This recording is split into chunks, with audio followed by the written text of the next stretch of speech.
Hello, you metal pilgrims, and welcome to yet another episode of our review series. There are some bands out there who, when releasing a new album, make their fans anticipate in sorrow of this release being a mere shadow of the former glory. Yet at the same time, Asphyx is definitely not one of those. With more than 30 years in business, the band has stayed true to its roots, yet at the same time not being stuck in the sound of the 80s and has evolved together with the genre. Just a couple of weeks ago, the band announced that their 10th studio album, Necroceros, will be out next January 22nd. And while there is still some time to go, we are ready to get you pumped and excited about the release and take a detailed track-by-track look so you can be the very first ones to find out what is inside the album. But as always, before we start, I'd like to take a moment and invite you to join the conversation and subscribe to Metal Pilgrim channel on YouTube. Join our communities on Instagram, Facebook, or any other social media you actually hang out at to not miss any of the future reviews. Submit your questions for all future interview guests. Stay tuned with the updates and for more exclusive rock and metal content. So here you go.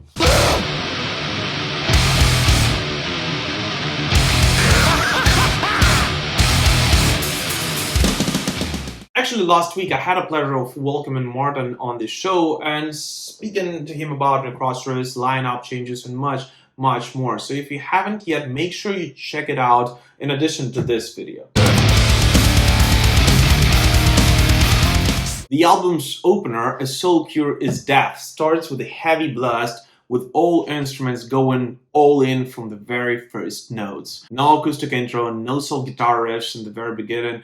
The band shows from the very first notes of the intro that they are delivering a no-compromise record full of heavy and straightforward riffs and will stay true to their own sound. Slow tempo breakdown in the song's middle kind of adds to the heaviness of this song and then grows back into the main theme with a high speed right after doing its job. The following song, Molten Black Earth, starts at a much slower pace.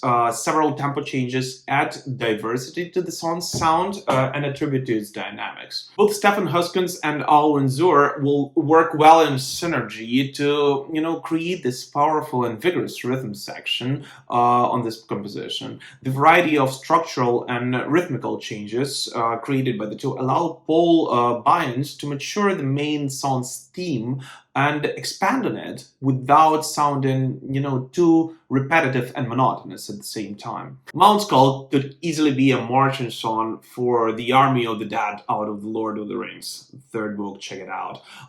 The steady and repetitive, guitar riff with a clock-like drum make up a song's musical line in the first half.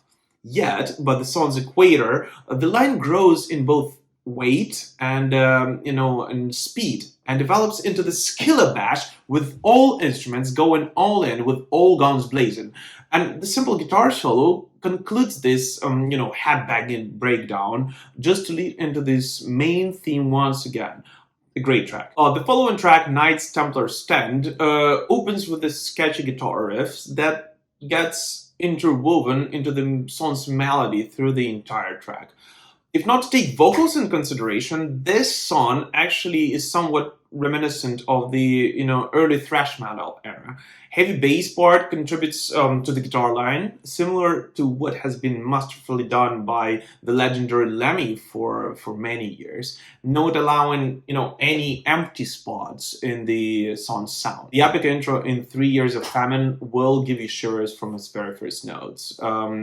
It becomes clear right away that this song's melody will get stuck in your head for hours to come, making you reflect on the horrors of, what nations may encounter and the boundaries of people cruelty. A wonderfully executed, sorrowful guitar solo, which later gets mimicked by, quite unusual for Asphyx, acoustic break, leading to a powerful culmination, that together with the multiple riff changes make this probably one of the most structurally complex tracks on the album. The track's lyrical theme is inspired by Mao's Great Famine of China, and of which actually me and Martin have spoken, extensively during our interview last week. So you make sure to check it out.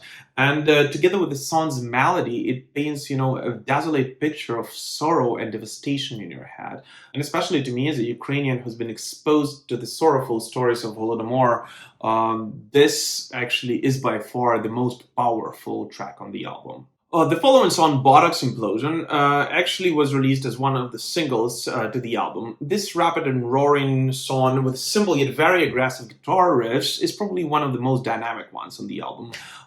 It is definitive of the classic death metal sound, yet it has this very modern feel to it at the same time. And together with Martin van Drunen's voice, which, by the way, hasn't aged a day and sounds as strong as it did 30 plus years ago, the instruments evoke a vision of this violent Brownian motion in which every element is moving, chaotically in a random direction, yet at the same time working together to create this vivid and agile entity.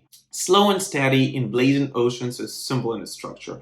On this one, the band stuck to this familiar and known formula, which seems to be working for them for 30 plus years now. It is very heavy and purposefully monotonous, with a memorable, melodic guitar bridge and solo, which add flavor to the tune. The Nameless Elite, which follows right after, starts with a catchy guitar riff and is coherent in its pace to its predecessor. Masterful rhythm section allows Paul to experiment with the guitar sound and lean towards a more melodic loop, believe it or not. The cool part about it is that with every beat of the first verse, the rhythm gets speeded up just a bit, only to slip back to its original pace and culminate in a vigorous breakdown by the song's equator. A very strong and a very memorable track. The following song, Yield or Die, builds upon the foundation built before. On this one, the band once again leans towards a more, catchy sound with several memorable guitar riffs and a sturdy bass line. The guitar line resembles the 80s heavy metal, although with much heavier sound due to the rich, rhythm section and especially bass. I already see this track, and especially thanks to its chorus, being a great sing-along for any future Asphyx concerts. Let's just hope that those will resume very soon. The album's title track, Necroceros, starts with this haunting intro and desperate and warning scream by Martin. In the recent interview I did with the frontman, he did say that, Necroceros is a play word on necro, which is death in Old Greek, and rhinoceros, an animal.